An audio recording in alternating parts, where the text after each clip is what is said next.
Masterminds have been around for a long time, right? But unless you had a bunch of extra income to throw at it, you couldn't be a part of it. Well, we wanted to solve that problem. And so we're bringing masterminds to you for free. Welcome to Mastermind for the Masses. Hey everyone, welcome to this week's episode of Mastermind for the Masses. We're super excited to be bringing you the first episode of season two. We put out that teaser to kind of let everybody know what was going on, but we want to also keep in touch with our roots. So we're going to kick this week off like we always do and just kind of see what's been going on this week. So Shan, what's been up with you, man? Not too much. Not too much. Work's been pretty slow with it being Labor Day coming up, so Mm. haven't gotten too much going on. Still been doing a little bit of last minute renovations to the old place, but other than that, I'm settled and good. I'm getting over being sick, so that's about everything that's going on with me. All right. What about you, Mr. Brooks? I actually had a decent amount of stuff going on. Recently got married, and so that went well. Everything was good, and then actually closing on a home purchase now. So Oh, that nice. everything went well. Nothing came up in closing that was like an issue or anything like that. So date is set for the 20th. So kind of like 3 weeks or less away from the move. So yeah, should be a lot of fun. Awesome, man. That's just a little bit of stuff, Yeah, just a married, little bit. house, all that. I Yeah, mean, that's high achiever at its highest form right there. Just yeah. knock it out in a week. There you go. Obviously. Now, congratulations, man. Super exciting for you. As far as me, really, it's some exciting news in my day job, right? We've been kind of working on doing some international operations for the first time, and we've got our company established down in Costa Rica now. So that's pretty cool. Um, got the official approval, so we're set up down there, and some more steps to do, but very exciting time. That's awesome. Oh, we lost Josh. We did. Just completely disconnected. Yeah. Oh, that kind of sucks, but give Well, him a second. that was weird. I must have hit a button. Sorry about that, guys. Oh, there we go. But I am back. But yeah, that's what's been up this week. Diving into this week, right? We had said we were really going to focus in on those high performance habits and what we can do. So we kind of wanted to kick it off and discuss what what is high performance, right? Because I know one of the things that comes up often in conversation, at least it seems almost like a badge of pride, is being highly busy, right? I'm so busy. I've got all this going on. My calendar is swamped. I'm exhausted, and I'm just curious, to talk with you guys about, is there, and I think this answer is pretty obvious, but maybe you can help us clarify, right? Is being incredibly busy the same as being an incredible performer, right? Does high activity equal high performance? And so curious what your thoughts are on that, Colby, if you want to dive Yeah. into that. Yeah, sure thing. Yeah, this one, when we were talking about like topics that we wanted to kind of go over, this one came up, and I definitely thought it was super interesting, like you were saying, just because I think people do conflate having to jam pack the maximum amount of things and be like super productive, so to speak, with every aspect of their life. It's like it's an addiction to life optimization is what people can kind of get like sucked into. And I think the main thing that like strikes me with this particular topic is that obviously that isn't what high performance needs to mean for you in your life. High performance is about like getting the most value or trying to be the best that you can be at something. It's not about over optimizing your life so that it's just pure work and productivity focus. Like your life should not just be boiled down to that, right? Like it should be like what you want it to be, obviously. And becoming a high performer in a particular area doesn't inherently mean that everything else in your life is sacrificed to achieve it. Now, that is the case in certain things, depending on the goal that you're trying to strive for, but it doesn't inherently mean that. And I think that to me is like the biggest, I guess, like focus when I think about stuff, because I would consider myself a, high performer in my work life. and the stuff that I try to like do and grow and be at work. But I love to just completely fuck off and play video games at my house, to sit on the couch eating potato chips, like being lazy. Like I like to do all those things. And that's what's, I feel like, really missing when you listen to podcasts and kind of influencer culture that talks about these topics, is they don't really like shed a lot of light on those, that side of them. And maybe it doesn't exist, right? Maybe they are just like absolutely crazy and they're just like super productive like all the time. Kudos to them if they can do that and they like doing that. But I have an appreciation for people who are very real about, yeah, like I do these important and interesting and good things in this area of life, but I'm not against completely like you know just relaxing and not going balls to the walls with everything that I do.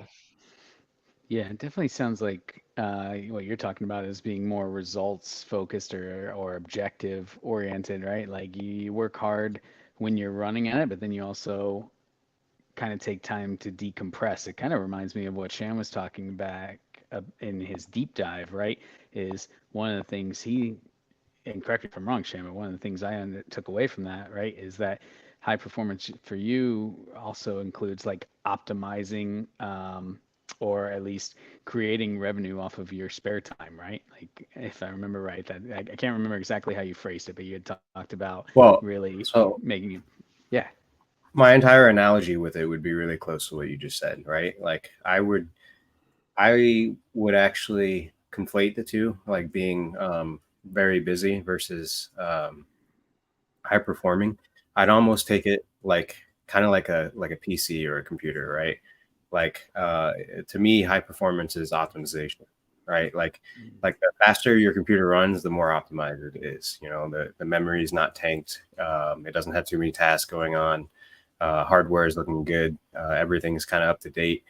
Whereas, like, if you were to just run 600 tabs at once, guilty sometimes, you're going to have the exact opposite effect, right? Like, yeah, the computer's going to be like running at full speed uh, the entire time, but it's going to run like crap. It's going to be less efficient. You're going to get everything you need to get done slower.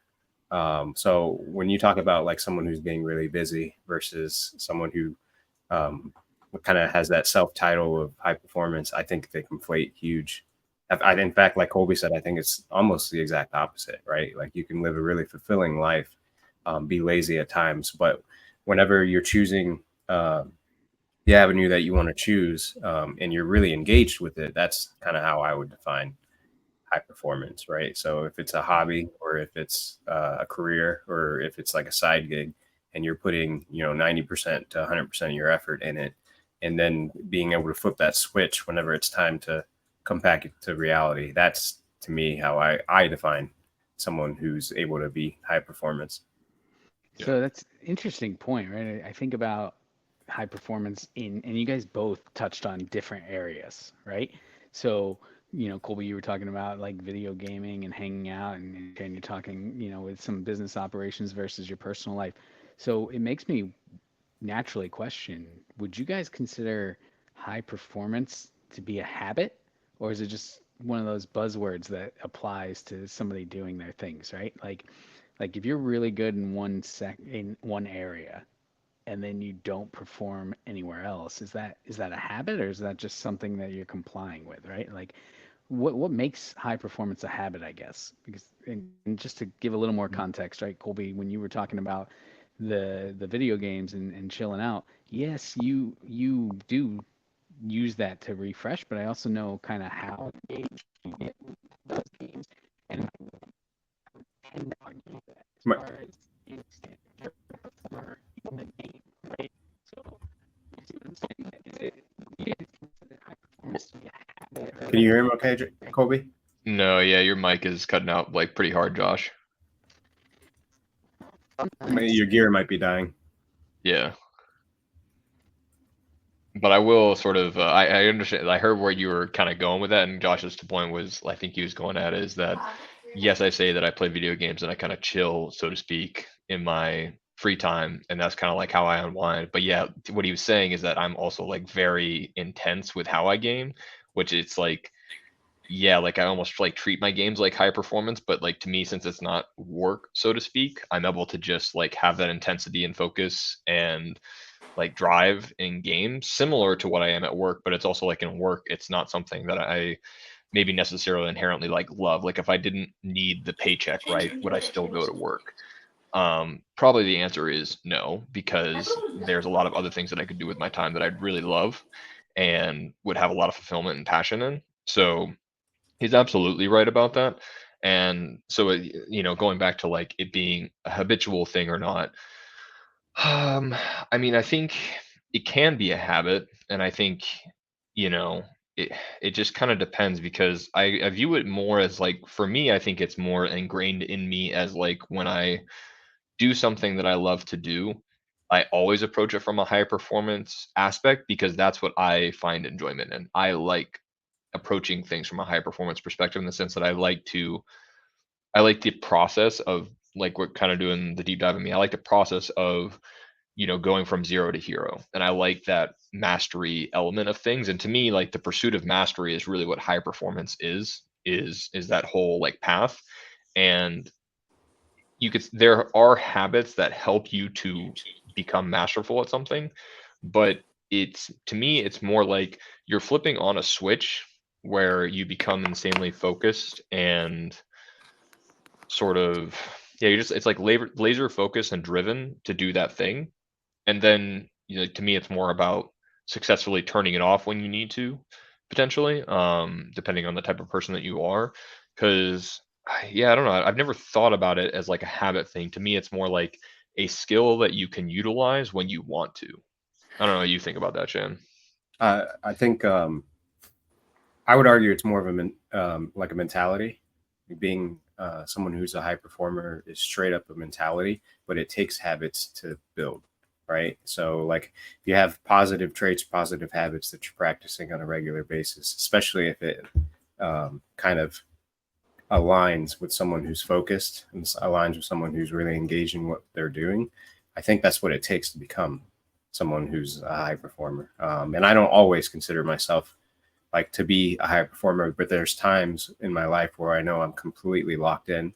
And what gets me there is those repetitive habits that are kind of aligning with my goals. Like a lot of the times, just practice, right? Like someone who's able to go and study, or someone who's able to go and practice the skill on a regular basis and utilize discipline. Like I think that's a habit that honestly straightens out and kind of builds that mentality to become a high performer. So I wouldn't like say that it's a habit, but I think what Josh mentions, like high performance habits, I think those are like building blocks to become someone who has that mentality of being a high performer. Yeah, I think for me, right, it comes down to what you were talking about there, Shannon, with the discipline, because Colby's point about, if it's something he enjoys, yes, he dives in full force, which I think would be true of many people. But how do you create high performance in areas that maybe you're not as passionate about? So I think that's when you start to lean on those habits. And so for me, I'm curious what the framework of those habits might be, right? Because you could have all sorts of habits. You can have a habit of staying up till 2 a.m., or you can have a habit of going to bed at 8 p.m. Doesn't necessarily mean that either one of those is bad, but based on you and who you are, does it have an impact on your performance? And if it's a negative impact, obviously I would not consider that to be a high performance habit. However, if it helps you and aids you in your performance, then I would consider that to be a high performance habit. So I don't know if there's necessarily a set of defined habits across the board, because it does have to be personalized to how you operate. Some people are a lot more productive in the morning, whereas other people are night owls. And so that analogy I just used in regards to like when you might go to bed, it could be completely have a different impact on a person based on the way they operate best, right? So um, I guess Mm. I would challenge us right now to try and think of how do we define what those high performance habits are for ourselves individually, right? If you are trying to create a set of high performance habits to ensure that you're able to be a high performer in whatever you're working on, how do you know or identify something as a habit? And then the second part of that is like, how do you identify those weaknesses and then combat them with a habit, right? That could help you manage those. So I think I'll break that question up into two parts and just kind of throw the first one out. How do you identify a habit that you have as either being value adding for that high performance or something that is impeding your performance? Do you guys have any tips and tricks around how you might identify, I guess, for lack of a better term, a positive habit, right? Toward in context of high performance versus a one that takes away. This one's hard to me because some things over the course of my life I've learned that like just seem to be helpful over like a long period of time. If you do this like a particular thing like every day, then you start to realize like its effect. But in general, something that I've always kind of followed in my life is that if you want if you want to be if you want to like achieve a certain like state of yourself, right? You want to you see someone, you see how they act, you see what they've accomplished, and you're like, I want that, or I want to be more like them in this aspect. To me, it's I've always approached it as like, okay, what do they do that has gotten to that point? And it's a little bit hard because some people say they've done stuff and then there's hidden elements that you don't see, that they don't talk about, that they do. But I think in general, if to me it's like it's separating the wheat from the chaff, so to speak, in the sense that like you have to find a way of filtering out the noise that exists in life, because there's just tons of really awful bullshit like advice or like narratives, like toxic narratives that people will like spout out about, how like when you start to hear limiting beliefs like get kind of espoused by other people, like to me I've always like really tried to separate and push myself away from those people, mainly because it's like if you listen to like any successful person, so to speak, or someone you admire, like a lot of the times it's they don't talk about themselves as if they're stuck in who they are and what they can accomplish and how they're going to change. So to me it's always been in my life, okay, the people that seem to learn the quickest, learn the best, like do cool things, all these sort of things, right? Like there's kind of like these common themes, and to me it's always been about like believing that if I do the same things, I can get the same outcome, and really trying to avoid the sort of toxic narratives and pitfalls that a lot of because it's kind of like it's the same thing, right? Like you can watch and observe the people that you think are successful, and you can watch and observe the people that you think have gone down a path that you would like to avoid. And if you do that consistently enough, and like you're really like super observative, you will notice a pattern in both groups. And it's just a matter of, to me, it's like you should trust that like it isn't just by chance. There are some chance elements that are impacting each person's life, but there are still some common themes that if you apply them, you go into the same route essentially.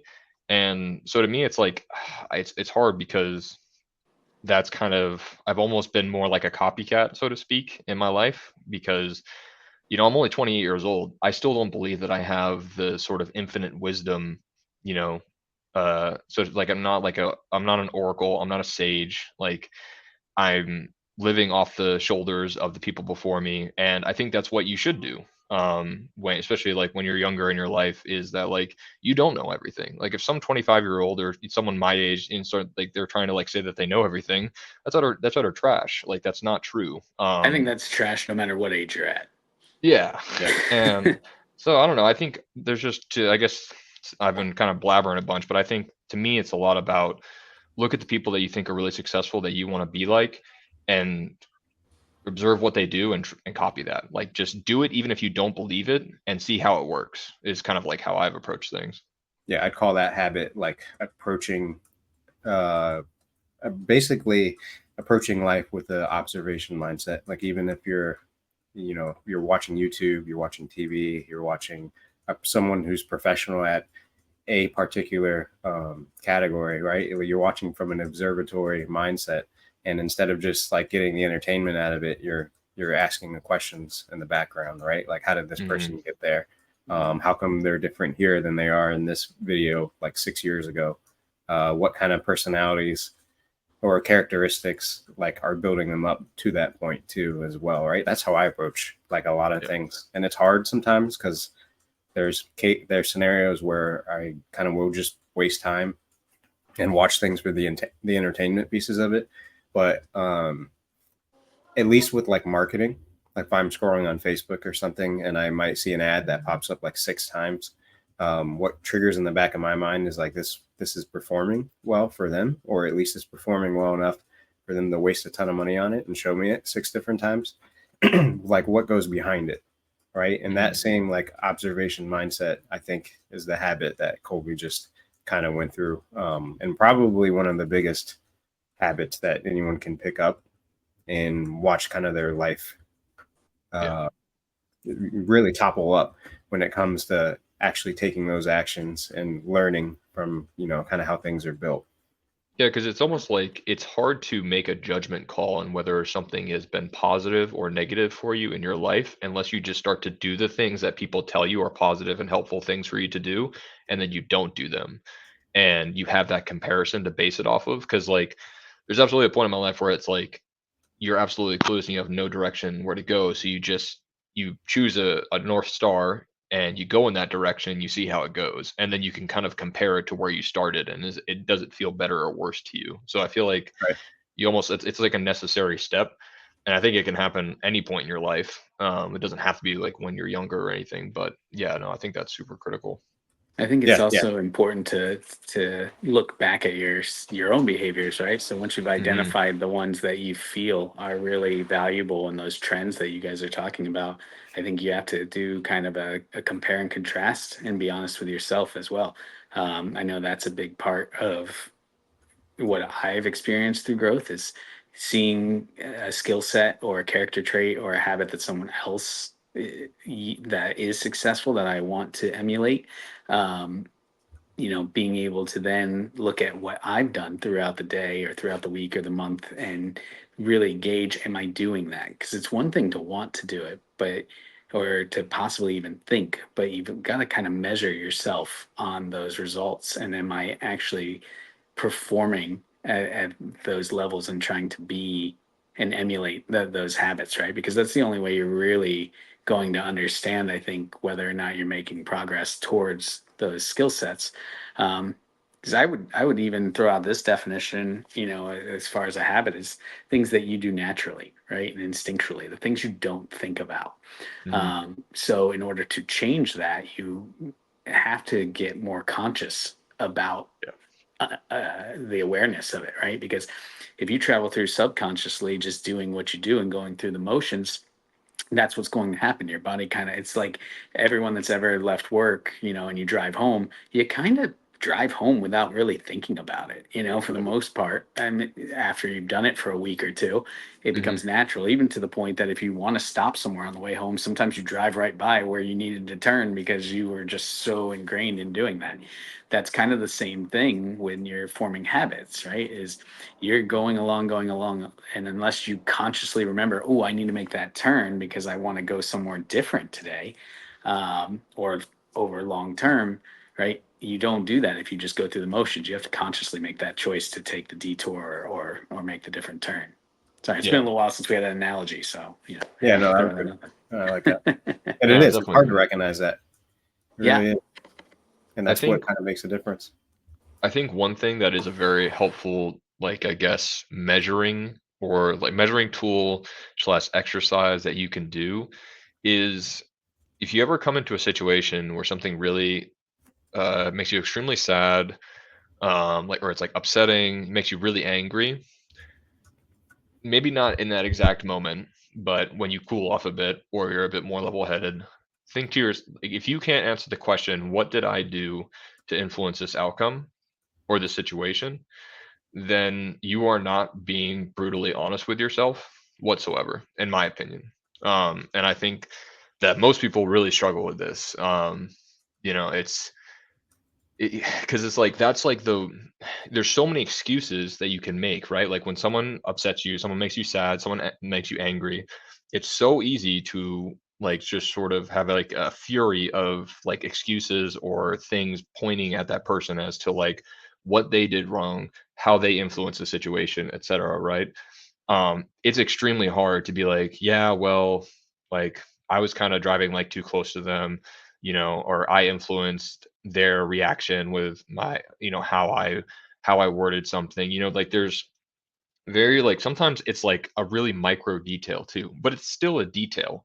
And to me, when you're talking about high performance, those are the details that really matter. And if you don't obsess over those details, it's really hard to become excellent at something because you have to take ownership and responsibility over stuff that most people would consider to not be your responsibility and to not like be your fault, but you have to own it up anyways. Like it's not about who's at fault. It's about how do you get to the outcome that you want to get to, right? And so if you can't accept that level of responsibility, I think like that's the biggest habit, so to speak, that you could work on first. And I think that's one of the exercises that you can do is just that like if you can't answer that question honestly and you don't feel like if the roles were reversed, like if that would be an acceptable answer, if like you had to interview yourself, then you still got stuff to work on. Mhm. I'm, it kind of makes me think. I'm trying to think about my real life and what I've done when I consciously make a change in my habits. So, pulling back the curtain a little bit, right? I don't know if I've mentioned this on here before now, but I used to be quite a bit overweight, right? I was like 225 pounds for me at 5'10". So, I don't know if that gives you a frame of reference, but based on where I'm at now, we're probably talking 40 pounds heavier, right? Um, so at a certain point, I needed to change my habits. And obviously, I had settled into a certain amount of habits that let me get to that point, and I just didn't want to be there anymore. Um, so what I found to be incredibly helpful, because you hear all of these strategies for creating a habit. You have to do something for 2 weeks straight. You have to do um, set these guidelines in place, and while those are valuable, and I think probably have truth to them, the greatest impactful thing for me was to simply just not allow myself any excuses.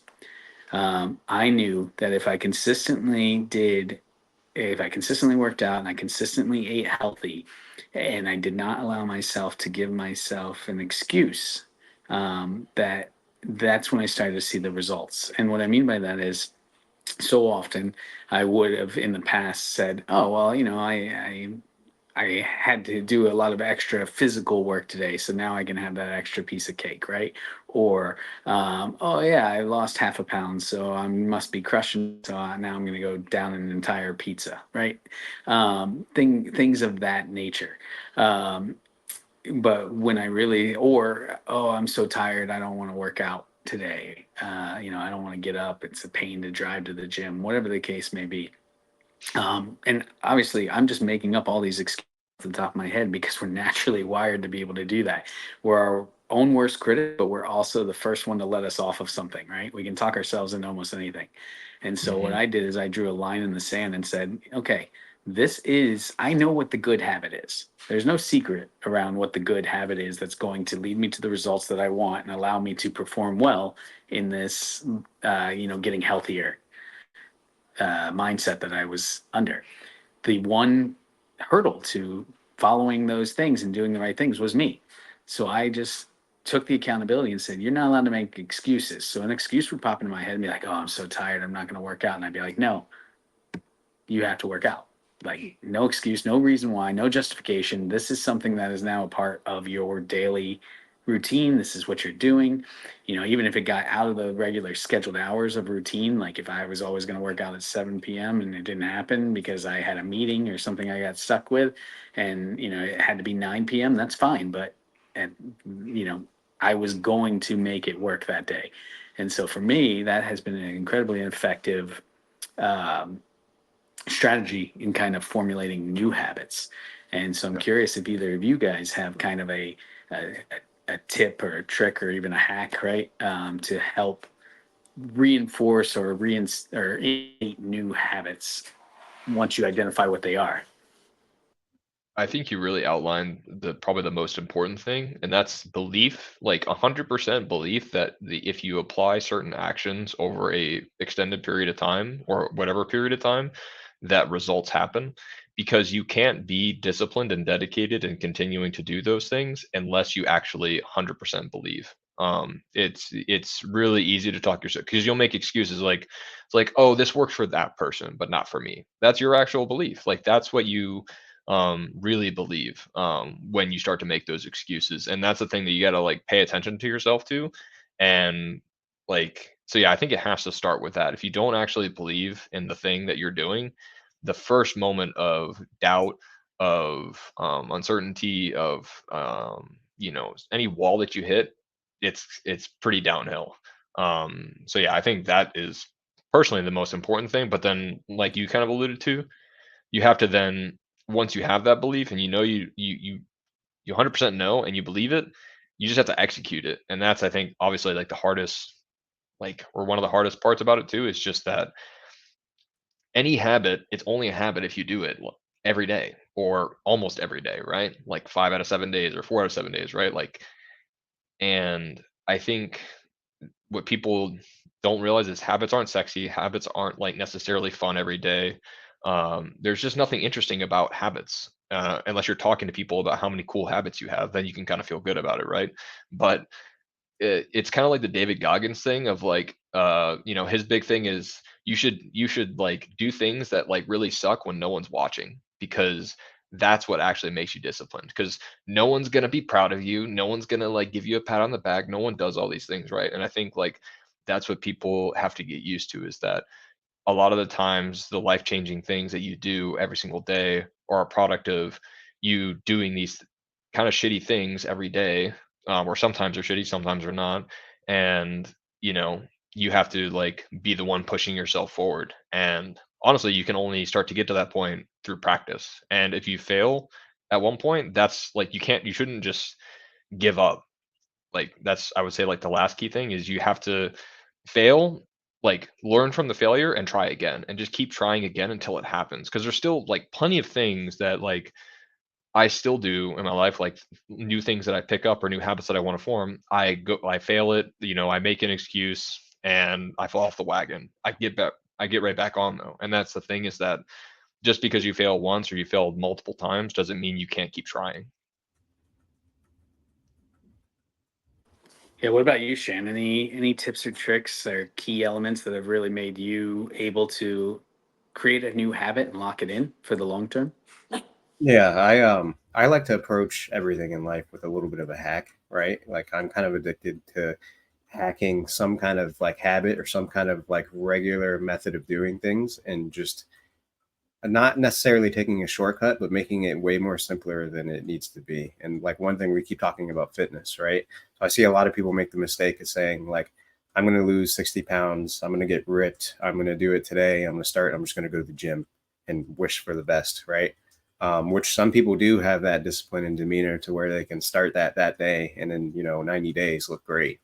But to me, like if I'm going to apply the hack theory to that, I'm going to do something that releases a lot of dopamine and like continuously makes me more and more motivated to do so. Right. So like when I go to the gym, I might focus on a specific muscle group for like the first 2 weeks, just to kind of, again, get that dopamine release. I love working out my shoulders. They're probably the strongest part of my body. I'll focus on that for like literally 3 out of the 5 days I'll go to the gym. And then on top of that, like I do jujitsu, right? And with the one thing that sucks about jujitsu is going, but the great thing about it is the dopamine release when you walk out of the gym. So like for me, I don't think I can handle fitness without hacking it with some kind of like dopamine release, which is why I like to do every now and then I like to do like specific challenges, like the Murph every year for Memorial Day. Something that kind of like once you get through it, like you get kind of addicted eventually to that dopamine release. And I think doing anything with that, right? Like right now, I'm also trying to level up my music theory. I'm doing that again through guitar, because I've noticed out of everything I play, whether it be like piano, ukulele, guitar, or even just like studying music theory, the thing that gives me the biggest kind of dopamine release is just playing solos that are based off of like a specific scale.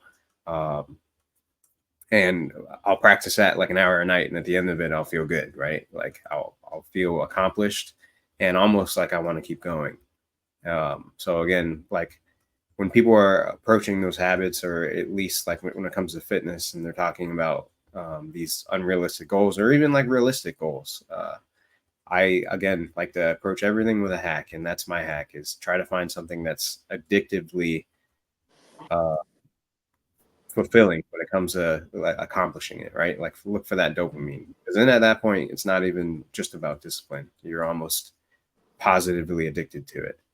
Yeah, it takes it back to what Colby said earlier, right? If it's something that you enjoy doing, then you don't necessarily have to force yourself to do it. So if you find a way to reinforce that positive feeling, it makes that so much easier to kind of reinforce that habit.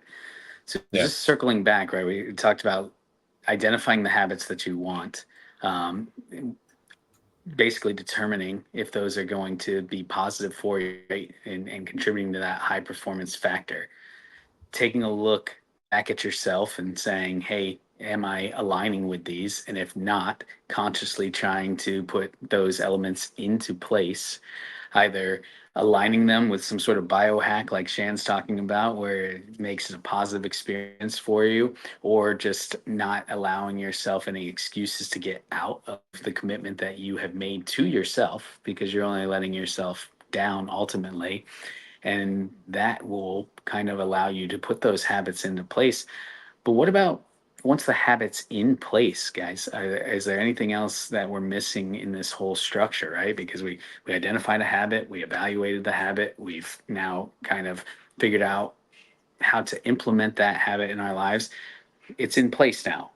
What do we do with that long term? Does it stay around forever, or should we be constantly evaluating to tweak those habits? Or is that just kind of its own separate process? Is it at the end of the process? Once the habit's in place, you just kind of repeat the cycle, and naturally the good things will stick and the bad things will fall off. What are your guys' thoughts around that?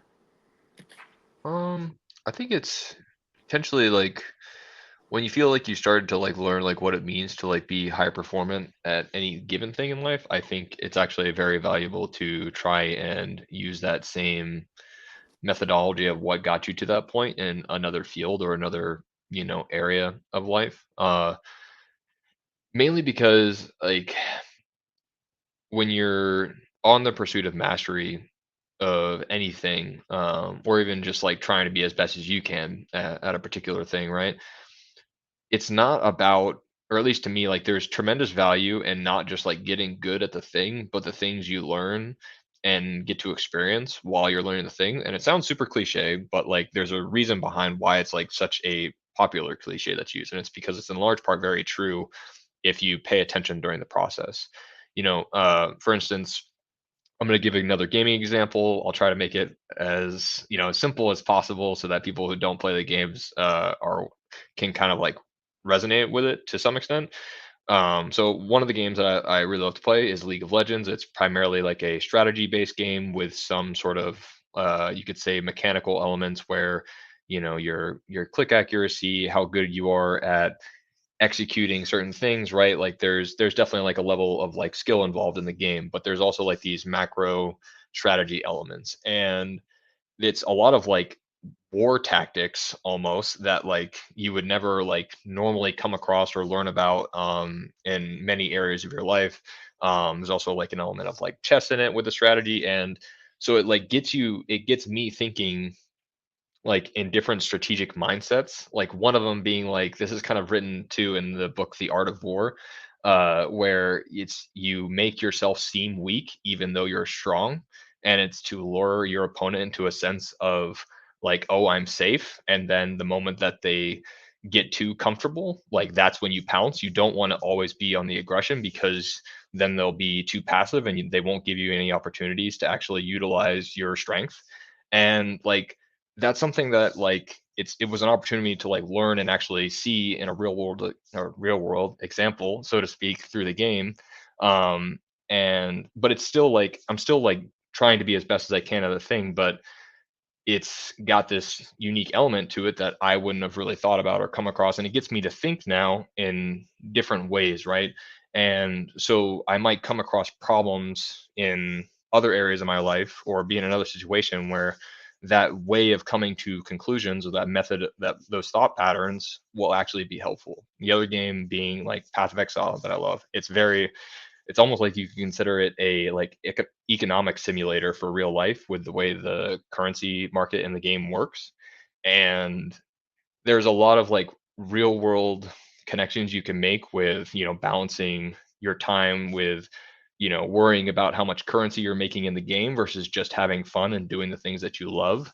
And weirdly enough, like it gets you to think about how you're utilizing your time in the game in a very similar way to how you would think about utilizing your time in real life, right? Like, do you stress with always making money?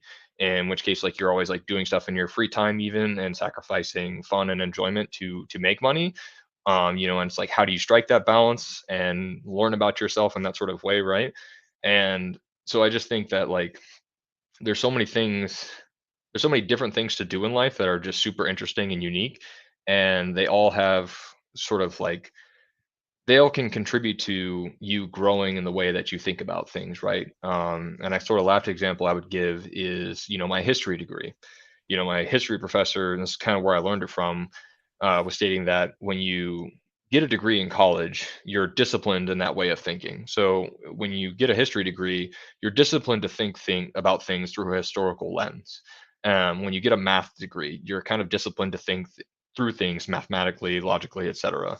And so it's kind of like you become a hammer, and so what does a hammer do? It always knows how to hit a nail, right?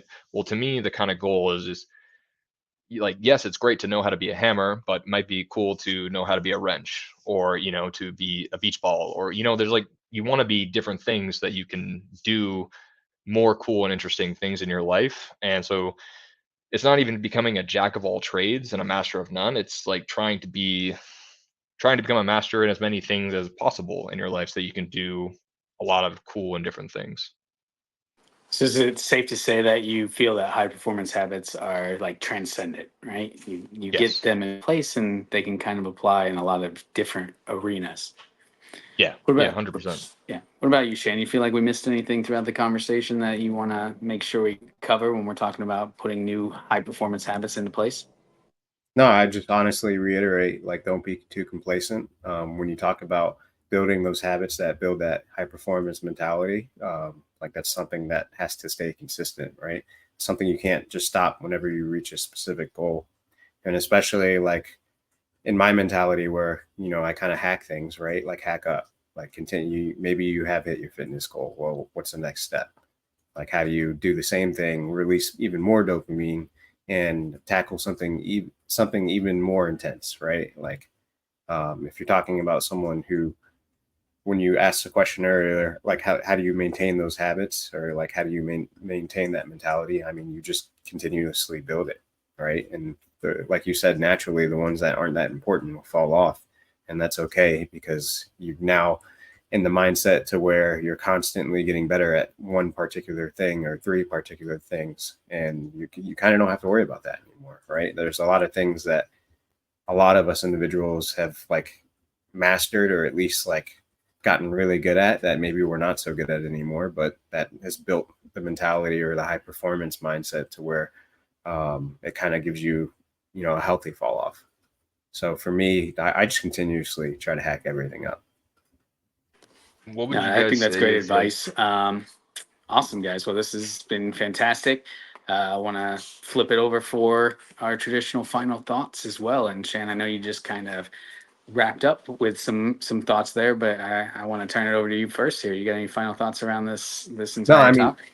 yeah, that would pretty much sum it up for me. I think Colby was going to ask a question though, real quick, so Oh, I'll take sorry. time. If you were, Colby, jump in, man. oh, you're good. I actually just like wanted to say like real quick, if like you could pick one thing about being a high performer and the things that you do and pursuing excellence, what is like the one attribute or quality about yourself that you guys think is the like number one thing that like if you took away, it would really like hinder your ability to pursue excellence or to be a high performer?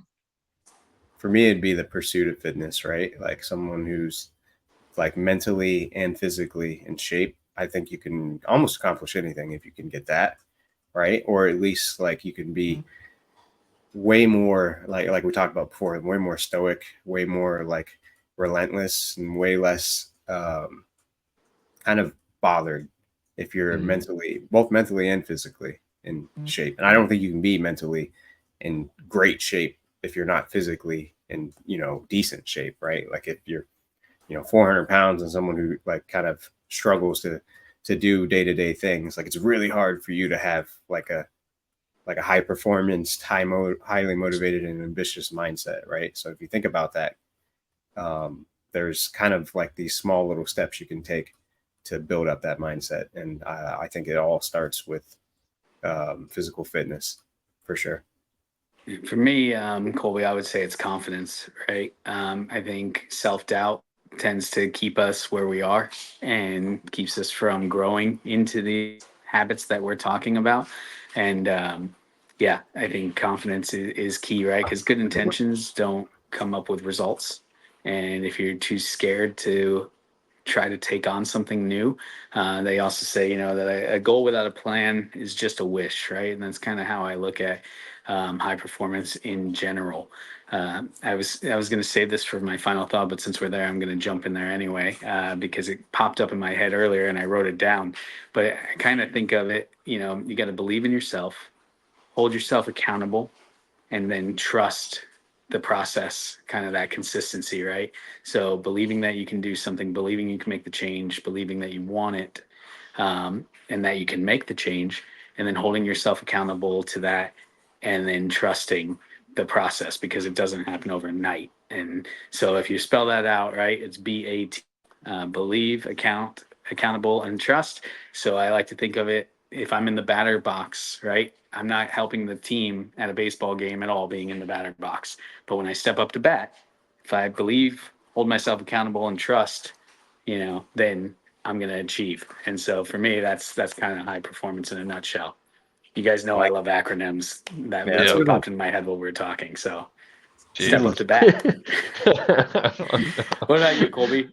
Curious, man. Like, what's the character trait you would say?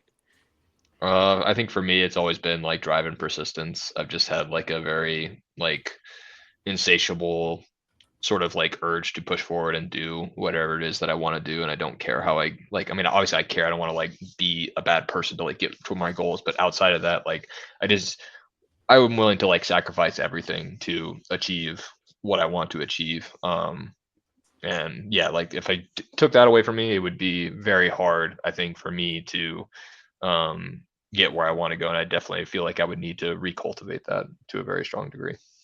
Yeah. Well, no, this was great. So I mean, I think takeaways for our audience today, right, is obviously we went through how to really identify those habits, put them into place, and believe in yourself to get them done. So I want to encourage everyone that's here that we're going to continue down this series of all of these different character traits that really can help you become that high performer. And now's a great time to believe in yourself and be confident to share this podcast with your friends. Make sure that you post socials, get it out there everywhere, right? Leave 5-star reviews. We want to hear your feedback. And we'd love to see you in the comments. But until then, we will see you next time on Mastermind for the Masses. Thanks for tuning in today.